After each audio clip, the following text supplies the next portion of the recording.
Stuart, welcome to the Monkey House and welcome to the Biscuit Boy Show, mate. Hello then, how are you doing? Thank you very much. Yeah, good. Have you recovered, by the way, from your half marathon? Did that come across it was me?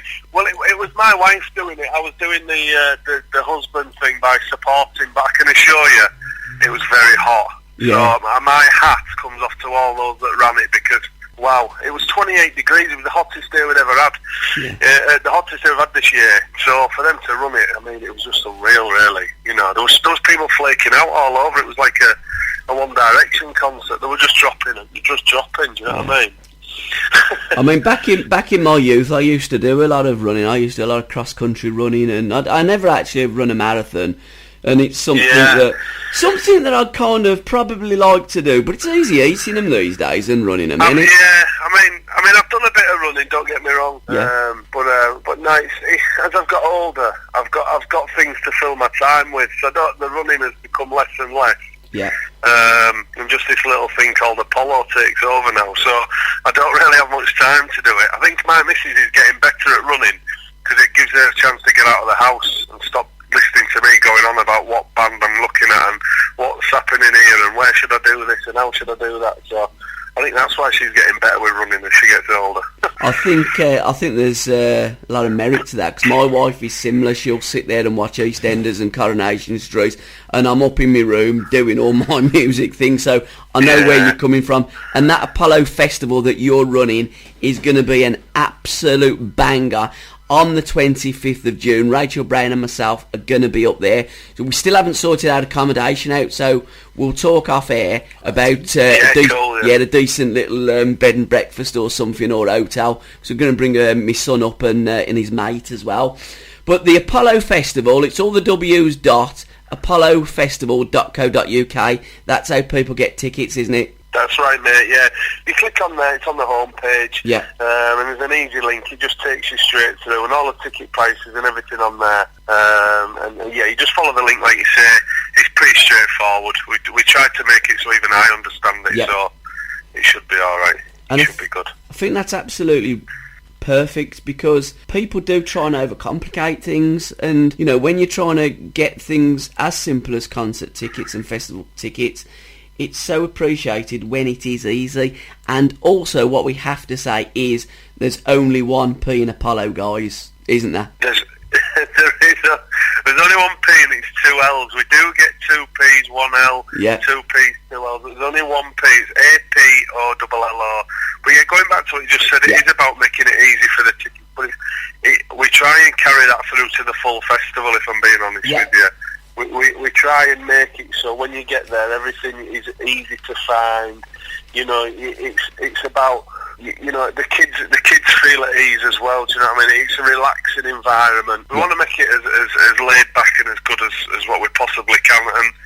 And obviously with the artists we've got in place for the music lovers, we think it's going to be a belter of a day. We really do. Now, it's probably my best lineup, if I'm being honest. I'm going to get into the lineup in a minute. It's your fourth year, this is, isn't it? Yeah, this is year number 4. Yeah. And it's grown and grown and grown. And I can see this being one of the great festivals that Great Britain has got. Everybody is going to want to be playing the Apollo Festival in June. Do you know what I'm saying? Is it always in June, Stu? Yeah, we've always gone with June. Yeah. We actually did change it. It's always the last weekend in June. You see, we did move it to the third weekend in June, but the problem you've got then is you're confusing people. Yeah. The last weekend in June is our weekend. If anyone wants to put another event on, let them do so. But we won't be chopping and changing because our regulars who come, that's their weekend. You know what I mean? And that's how it is. That's how we have it. It's always the last weekend in June. Yeah. Always. In cast in stone almost, and you're right, it's not confusing and people know where they're at, where they're going. So talk to me about some of the artists you've got cast headlining this year, haven't you? Yeah. Well, we actually we wanted cast last year, and for one reason or another we couldn't do it. So this year that was the first part of call is we went back to cast and luckily they said yeah. And as a favour, they did us a good deal. So we looked at maybe altering because obviously the competition is out there, so you've got to stay above your game, above your competitors. So we looked at other artists as well, and I'd met Dave McCabe on several occasions, and I'd met him at Bingley, and we got talking over a beer or two, and he just said, listen, my band would love to play. So we exchanged numbers, and I've been in touch with him, and as soon as I got the line-up, I said, listen, I've got Cast signed up, do you fancy, playing as a 3T? And he was like, I'd love to. And then a friend of mine who books a lot of bands, he came up and said, Dodgy are available, do you fancy Dodgy? And I'm like, well, I've just signed Dave McCabe and the Ramifications. And then we released early bird tickets, and it kind of went a bit, it just went off, it went a bit mental. So I just phoned him up and said, that Dodgy, if it's still on, we'll take it. We'll go for 3. And so as the poster looks, it's a real good read actually. I mean, we've got Cast, like you say, Dodgy, Dave McCabe, Chris Elman, his band, obviously the lead singer of the Zootons. Then you've got bands such as Plum Hall, which is on one of the smaller stages, which is Chumbawamba. I don't know if you remember them from a few years ago. And then we've got like a few The Voice people who've totally changed the direction of music and have gone from the corporate side to going more underground, and so there's a lot of familiar faces in there. But then you've got a lot of unsigned acts, and I know you're very keen on that have for me, one of the strongest stages is Rick Witter, the lead singer from Shed 7. It's his stages. It's his stage. I mean, on there you've got the Chessmen, Marcus Drive, Apollo Junction, Boston Shakers, Velcro Teddy Bears, Chasing Vegas, Malrats, Minter Conspiracy.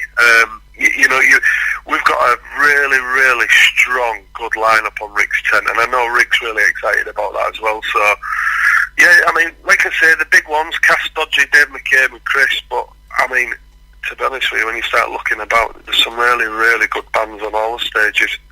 Fantastic. Yeah, I must admit, the always with me, the stage that I look at is the unsigned and those. Yeah. And as I say, we're really well aware of the Velcro Teds. I think they're brilliant, great young band from Sheffield. And the Chessmen, Rachel Brown and myself, through Northern Exposure, we're managing artists now, and the Chessmen are one of the artists that we're managing, along with Sabella and the Common Jets. Yeah. And I just think there's just so much talent out there. There's music that's blasting me away, and I've never been so inspired in all my life, Stu. And Chumbawamba, get knocked down and I'll get back up again. Great song that was. I remember that well. The direction they're going in now is completely different. Yeah. You just won't expect what they're going in. So there's tents that you go in and you just get taken into different places. I mean, the Yorkshire Gig Guide stage is just it's just a different. I mean, we've got people on there that are just playing all different styles of music. You've got folk, indie, country. I think there's an even R&B singer in there. But it's just completely different. Yep. If you like that style or not, then you don't stay and listen to it, but you come back and listen to another one. You go to another tent and come back, because there's that much diversity in there. Yeah. And that's what it's about, because the reason we put 4 stages on is simply because there's that much talent, like you say, and there is that many good bands out there not getting their opportunities. So it's jobs for people like yourself and me and other organisers and promoters to give them that opportunity to play, because there's all these local venues which annoys me that's getting shut down and getting made into trebles for singles and money making bars, but really it's the local scene that promotes these bands, that gets kids learning their instruments, that gets them in off the street, stops them creating trouble, and we're not creating that, we're creating a drink-fueled atmosphere, getting rid of all these these music venues, and that's what annoys me. So it's down to people like us to do these things, because otherwise these venues are going to be getting starved, and we just don't have anywhere for them to play. Absolutely.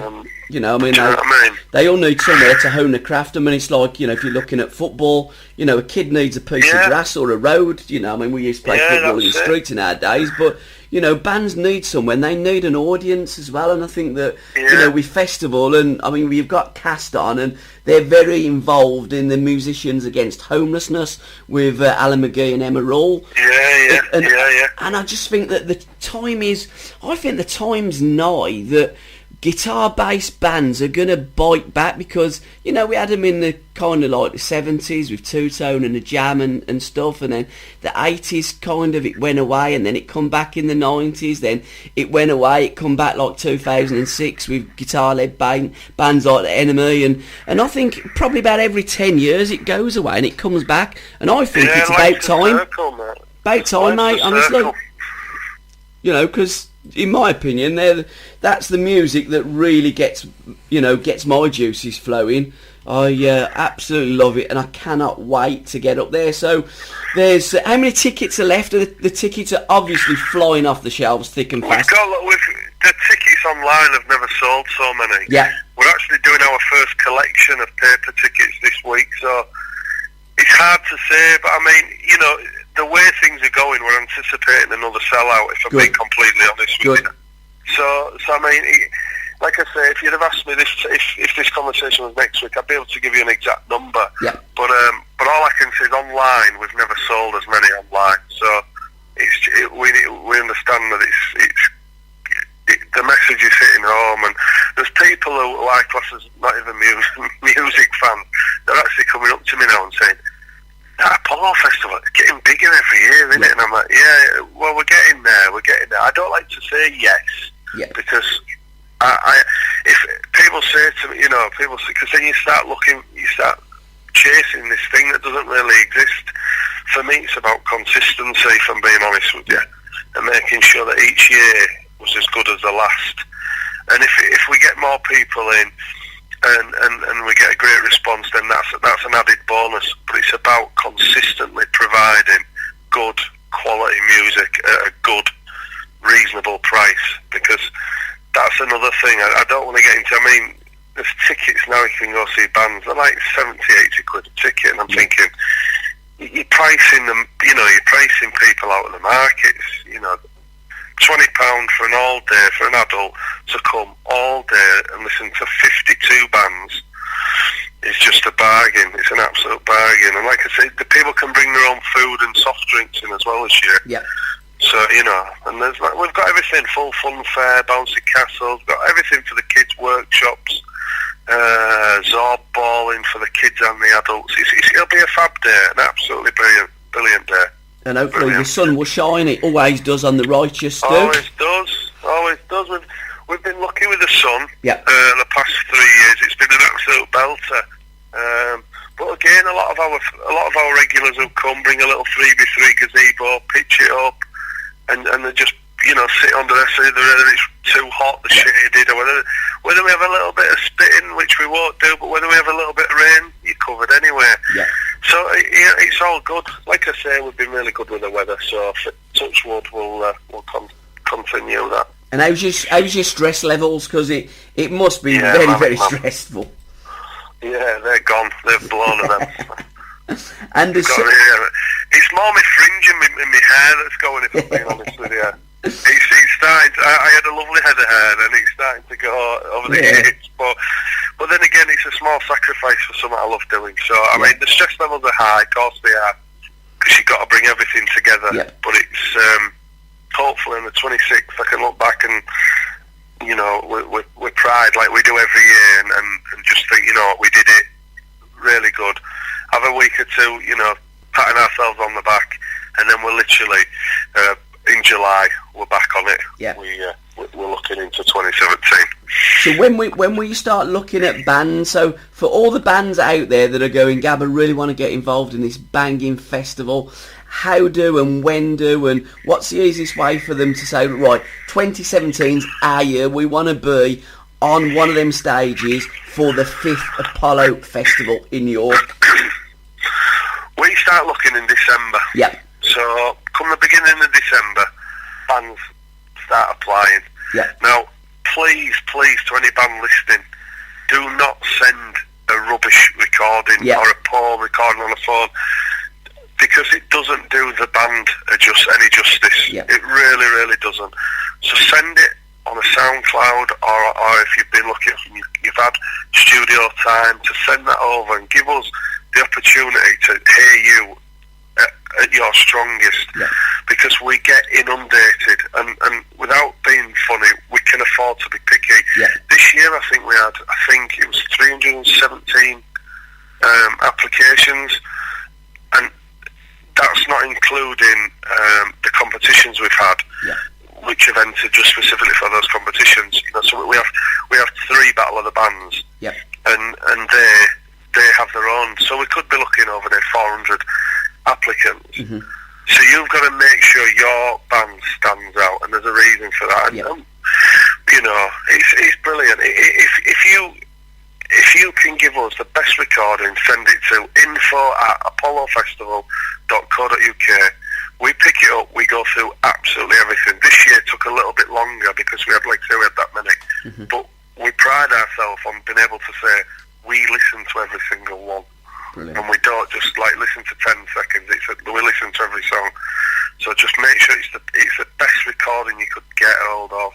It showcases what you can and can't do, and then we go from there. Then we'll contact you back and let you know how things have gone. Top man. Well, I shall get Brownie on the first day of December. Rachel Brown will be emailing you, and we'll be putting our bands forward, and hopefully, you never know, might have a few more on your wonderful stages next year. So bless you. We're going to wrap it up now, mate. I can't wait to get on that train. I'm going to probably be up on the Friday night, and weekend stay in York. I'm looking forward to it. Is the Shambles still there? Yeah, the Shambles will be there. Shambles has been there forever. Yeah, that's definitely still there, man. Yeah, and it's a wonderful town as well.